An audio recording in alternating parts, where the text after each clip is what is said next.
বিবেকের অভাব, এগুলো কি বিবেকবানের কাজ? এগুলো উচিত হয়নি যে পরীক্ষার বৃষ্টির মধ্যে এইভাবে পরীক্ষা নেওয়াটা। ঠিক আছে, আপনি পরীক্ষা কঠিন যে কোনো সমস্যায়, কিন্তু আমাদের পরিস্থিতি একটু বিবেচনা করা আই থিঙ্ক উচিত। আপনাকে শিক্ষামন্ত্রী বানাচ্ছে স্ট্রেস মন্ত্রী না, সো আই থিঙ্ক একটু বিবেচনা করা উচিত যে বাচ্চারা পরীক্ষা দিচ্ছে, তাদের হেলথের একটা বিষয় আছে। That's it. আপনি তো গাড়িতে আসেন, আমাদের রিক্সায় আসতে হয়, সবাই রিক্সা পাওয়া যায় না।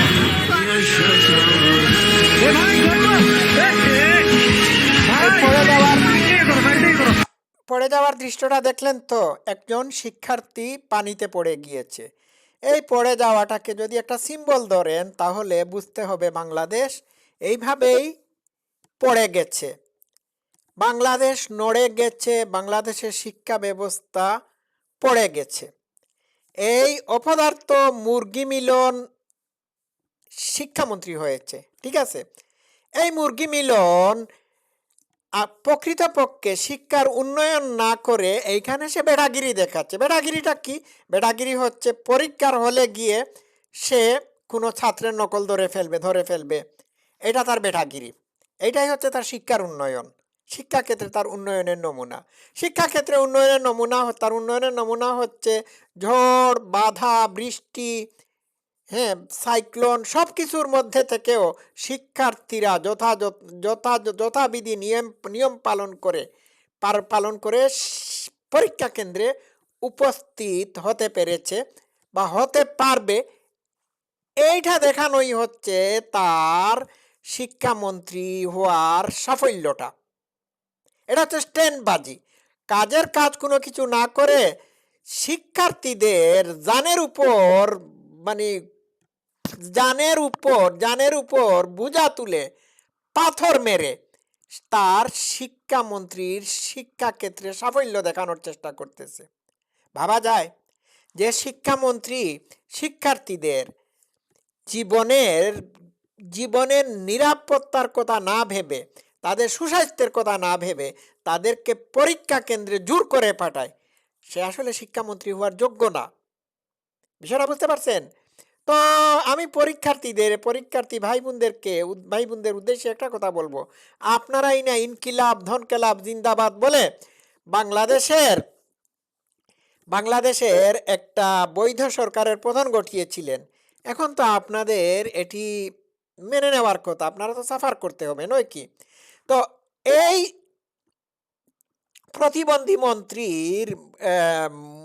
প্রতিবন্ধী মন্ত্রী বা পরাধীন মন্ত্রীর শিক্ষামন্ত্রী মুরগি মিলনের এই বক্তব্যটুকু শুনলেন, এই স্টেটমেন্ট শুনলেন, হ্যাঁ শুনলেন তো। তার আরেকটা ফোনালাপ আমি আপনাদের সামনে তুলে ধরছি, তারপর আমি আগের শিক্ষামন্ত্রীর বক্তব্য আমি আপনাদের সামনে তুলে ধরবো। Let's play. এই শুনুন, এই হচ্ছে মুরগি মিলন, ঠিক আছে। আমি এইভাবে মিটিং এ বলতেছিলাম যে এত ফার্মের মুরগি, এগুলি তো মাথায় বৃষ্টি পড়লেই জ্বর আসে, আমার মেয়ে তাই হয়। তাই বলবো দৌড়লাম, চাপ দিয়ে পরীক্ষা দিতে যাবে, বৃষ্টির মধ্যে মাথায় পানি পড়বে, পরের দিন 3টা পরীক্ষা দিতে পারবে না। আচ্ছা, বুঝতে পারছেন কত বড় খারাপের খারাপ বাংলাদেশের শিক্ষার্থীদেরকে ফার্মের মুরগির সাথে তুলনা করেছে, ভাবা যায়। এরপরেও বাংলাদেশের শিক্ষার্থী, সুশীল সমাজ, সাধারণ মানুষের মধ্যে কোনো আত্মসম্মানবোধের অনুভূতি আছে কি না আমার সন্দেহ হচ্ছে। যদি থাকতো তাহলে তারা রাস্তায় নামতো, ঠিক আছে। বৃষ্টির মধ্যে মাথায় পানি পড়বে, তারপরে পরীক্ষা দিতে হবে। জ্বর হোক অসুখ হোক, বৃষ্টির পানিতে ভিজে হলেও তারপরেও পরীক্ষা দিতে হবে। শুনুন। তারপরে আবার ওয়েদার ব্রডকাস্টিং সেন্টারের দিদিকে কল করলো, তারা মেট্রোলজিস্টরা বললো যে কালকে বৃষ্টি হবে না, আজকে রাতেই শেষ। কিন্তু স্যার যাদের জ্বর হয়ে গেছে, আমরা সিটি কলেজের স্টুডেন্ট, তো আমরা যেখানে পরীক্ষা দিতেছি অলরেডি জ্বর, কারণ তারা বৃষ্টিতে ভিজে অবস্থা খারাপ। যেমন ইংলিশ সেকেন্ড পেপার পরীক্ষার দিন বৃষ্টিতে ভিজছে, তেমনি আইসিটি পরীক্ষার দিনও পরীক্ষা শেষে প্রচুর বৃষ্টি ছিল। তুমি দেখো, আমার মেয়ে আছে, আমি তাই এটা সকলকে বুঝিয়ে বলছি। সবাই বলে যে পরীক্ষাটা দিয়ে নেন, দে আর প্রিপেয়ার্ড। স্যার আমরা অবশ্যই প্রিপেয়ার্ড স্যার। তার উপর আরেকটা জিনিস, 5টা পর্যন্ত মিটিং করেছি, কেউ রাজি হয় না। আমি 1% অল আদার্স। তুমি পরীক্ষা দিয়ে ফেলো, কোনো চিন্তা করো না, ওকে? ঠিক আছে স্যার। স্যার আরেকটা কথা স্যার, আমাদের রুটিন দেখেন sir, higher math second paper sir আপনি তো অবশ্যই জানেন আমাদের সিলেবাস সম্পর্কে, কনিকের মতো মানে এত ডিফিকাল্ট চ্যাপ্টারগুলা স্যার, একদিন মাত্র ছুটি, সেটা কি হয় স্যার? মানে একদিনে কি আচ্ছা, ওইটা ওই মূর্খ মিলন, সরি মুরগি মিলনকে বলে কোনো লাভ হবে না। হ্যাঁ, বৃষ্টিতে ভিজে হলেও পরীক্ষা দিতে হবে। বাহ, কি শিক্ষামন্ত্রী, কি শিক্ষামন্ত্রী! এই শিক্ষা বুঝি সে পেয়েছে। একজন শিক্ষামন্ত্রী অথবা রাষ্ট্রের কোনো দায়িত্ববান ব্যক্তির কাজ হবে সাধারণ মানুষ এবং সাধারণ মানুষ বা অন্যান্য যারা আছে তাদের মানে তাদের ওয়েলবিংকে কনফার্ম করা। একজন শিক্ষামন্ত্রীর উচিত হবে শিক্ষার্থীদের শিক্ষার্থীদের সুস্বাস্থ্যকে নিরাপত্তা দেওয়া, তাদের স্বাস্থ্যের দিকে খেয়াল রাখা, কিন্তু সেই দিকে তার খেয়াল নাই। সে তো গাড়িতে করে চলাফেরা করে, তার মাথায় তো এক ফুটা প্রস্রাবের ফুটাও পড়ে না। ঠিক আছে, পানির ফুটা তো দূরে থাক, তার তো এটা বুঝার কথা না। ঠিক আছে, এই হচ্ছে বাংলাদেশের আজকের পরাধীন প্রতিবন্ধী মন্ত্রীর শিক্ষামন্ত্রী। বিষয়টা বুঝতে পারলেন? এইবার আগের শিক্ষামন্ত্রী ডক্টর দীপু মনি, ওনার বক্তব্যটুকুন আপনাদের সামনে আমি প্লে করে আচ্ছা এইটা বোধহয় এইটা শোনাই না, এটা না, এইটা এইটা এইটা এইটা এইটা শুনুন, শুনুন, পার্থক্যটা আপনারা এইখানেই বুঝতে পারবেন। Let's play.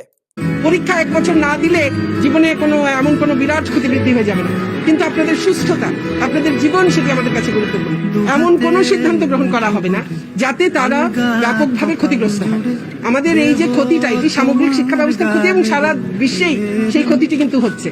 এই ক্ষতিও কি করে পুষিয়ে নেওয়া যাবে সেই ব্যাপারেও আমাদের পরিকল্পনা রয়েছে।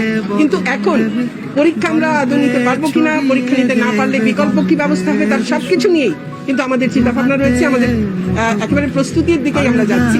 আমি শুধু শিক্ষার্থীদেরকে বলবো, যারা বিশেষ করে 2021-এর এসএসসি এবং এইচএসসি পরীক্ষার্থী, আপনারা বিভ্রান্ত হবেন না, আপনারা ভুল পথে যাবেন না। নিজেরা বাড়িতে নিজেদেরকে সুস্থ রাখার শারীরিক এবং মানসিকভাবে সেটির জন্য কাজ করুন। কোনো খারাপ কিছুতে নিজেদেরকে জড়িয়ে ফেলবেন না। আপনাদের ভয়ের কোনো কারণ নেই। পরীক্ষা দিতে হবে কি না হবে সেটি পরের কথা। নিজেরা নিজেদেরকে যতটুকু শিক্ষার সঙ্গে নিজের আচ্ছা দর্শক শ্রোতারা, এই হলেন আওয়ামী লীগের শাসন আমলের শিক্ষামন্ত্রী।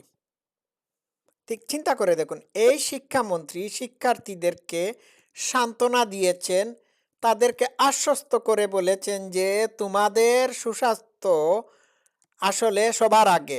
হ্যাঁ, 1 বছর পরীক্ষা না দিতে পারলে, স্বাস্থ্য ভালো থাকলে পরবর্তী বছর তোমরা পরীক্ষা দেবে, তাদেরকে নিশ্চয়তা দিচ্ছেন, রিঅ্যাসিউরেন্স দিচ্ছেন। এইটাই হচ্ছে একজন অভিভাবকের প্রধান দায়িত্ব এবং কর্তব্য। বুঝতে পারলেন?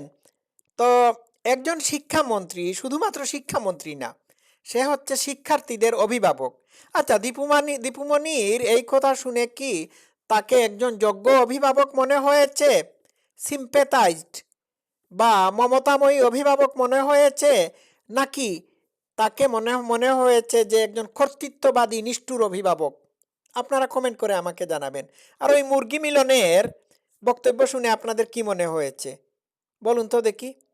তার কাছে কি আমাদের শিক্ষার্থীরা নিরাপদ না? সে আমাদের শিক্ষার্থীদেরকে ঝড় বৃষ্টি বন্যার মধ্য দিয়ে পরীক্ষা কেন্দ্রে পাঠাচ্ছে অসুস্থ হয়ে ফিরে আসার জন্য। আচ্ছা, শিক্ষার্থীরা যদি জ্বরে আক্রান্ত হয় তাহলে তারা কি পরীক্ষা ভালোভাবে দিতে পারবে না? এই সেন্সটুকু নাই, এই পরিকল্পনাও তার মাথায় নাই। ওই যে আমাদের পরাধীন মন্ত্রী বলেছিল আই হ্যাভ এ প্ল্যান, তার প্ল্যানটা কি? প্ল্যানটা হচ্ছে ব্যাক টু দ্য ফিউচার। এই তো sorry back to the future. এই তো বাংলাদেশ। তো এটি তো আপনারা ডিজার্ভ করেন। আমি জাস্ট 2 জন শিক্ষামন্ত্রীর তুলনামূলক বক্তব্য আপনাদের সামনে তুলে ধরলাম। গাইজ, আপনারা চিন্তা করে দেখুন, কাকে গ্রহণ করবেন, কাদেরকে গ্রহণ করবেন, কাদেরকে ফেলে দিয়েছেন, কাদেরকে গ্রহণ করেছেন? যাদেরকে গ্রহণ করেছেন তারা আপনাদের ছেলে মেয়েদেরকে বন্যার পানিতে আছাড় মেরে ঠেলে দিচ্ছে বা ফেলে দিচ্ছে। সবাই ভালো থাকবেন। Thank you so much.